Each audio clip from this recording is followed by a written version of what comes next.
Piper! Piper!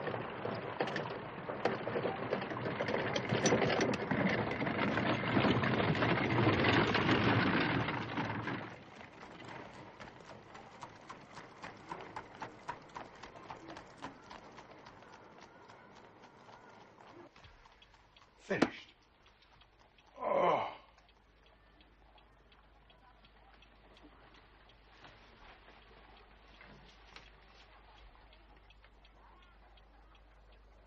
What do you make of it, Watson? Huh? Believe you've got eyes on the back of your head, Holmes. Well, I have a well-polished coffee pot in front of me. Mrs. Hudson said it was left last night while we were out. What do you make of it? Ah. Well, his name, at least, we know.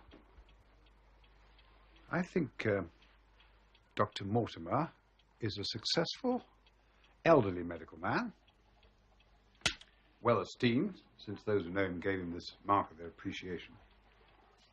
Yeah. I think he's a country practitioner, does a good deal of visiting on foot. Friends of CCH. Oh. I should guess that to be the local hunt. Oh, bravo. Bravo, Watson. You know, I am bound to say you habitually underrate your abilities. Hmm. It may be that you are not yourself luminous, but you are a conductor of light. Some people without possessing genius have a remarkable power for stimulating it. I confess that, my dear fellow, I'm very much in your debt. Thank you. But I am afraid that most of your conclusions were erroneous. H. Surely, hospital. CC suggests Charing Cross. I mean, if so, I would postulate a young man, under 30, amiable, absent-minded, unambitious. And the possessor of a dog. Can I see the stick? What? Oh. Thank you.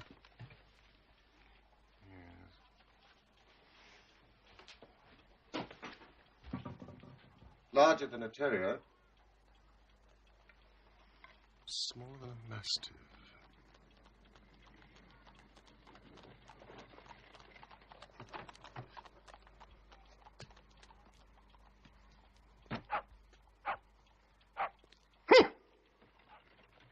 I was right. A curly-haired spaniel. Oh. Dr. Mortimer? Thank you, sir. Thank you. I wasn't sure whether I'd left it here or at the shipping office. The SS Gibraltar UC docks today at Tilbury. Ah. You interest me very much, Mr. Holmes. I'd hardly expected so dolichocephalic a skull, or such well-marked supraorbital development. Would you have any objection to my running my finger along your parietal fissure? Please, Dr. Mortimer. A cast of your skull, sir, until the original becomes available. It is not my intention to be fulsome, but I confess, I covet your skull. Behave and sit down, Dr. Mortimer. That's what? Yes. Good boy. Well, I presume that it was not your phrenological passion which drew you to Baker Street. Unfortunately, it was not, sir. Spot? I have here the statement of a certain legend which runs in the Baskerville family. Baskerville? Yeah, I'm an executor of Sir Charles Baskerville's will and found it amongst his papers. It concerns Hugo de Baskerville, who was lord of the manor at Grimpen on Dartmoor. Dartmoor? Some 200 years ago. The document is somewhat later. Learn then from this story to be circumspect in the future. For those foul passions whereby our family have suffered may not be loosed again to our culpable ruin. 8th of November, 1742 was an intriguing preamble. I read of Sir Charles Baskerville's death. From a medical point of view, it was a poorly informed article. No, thank you. He died of dyspnea and cardiac exhaustion. Were the conditions linked or were they parallel? Oh, they were linked, in my opinion. There was some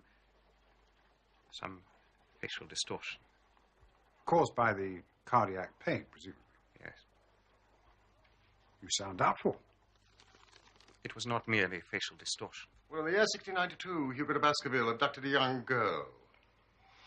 But she escaped across the moor at night, cursing. He unkennelled his pack of hounds and hunted her down like a wild animal. When his 3 drunken companions followed, they found the girl in a deep dip or goyal, dead from fear and fatigue. They had also confronted the cause of her death, a huge, demonic hound. Even as they looked, the hound tore the throat out of Hugo de Baskerville. One companion died that very night of what he saw, and the other twain were broken men for the rest of their days. This hound is supposed to have haunted the family since then, to the general misfortune of the line. Well, this may appeal to your lurid taste in fiction, Watson.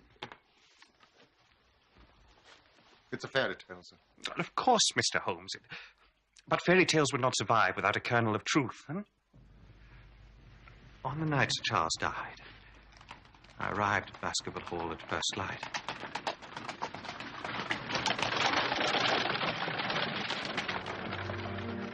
I shall tell you what I found. No more or less. Wait, please, sir. I had been concerned about him for some time. He had become obsessed with the legend of the Hound. By the summer house. He believed he had heard the Hound itself upon the moors. He even believed he had seen it. At the time, I took such morbid fancies to be part and parcel of Sir Charles's pathological condition. And now? I no longer believe that to be the case. There, sir. We didn't like to move him, sir. Once we knew. Yes. Yes, quite, Barrymore. A sad occasion, Mrs. Barrymore. An unhappy vigil for you. He was our hope, Doctor. Hope of the country hereabouts. He brought the world to us. He was our hope.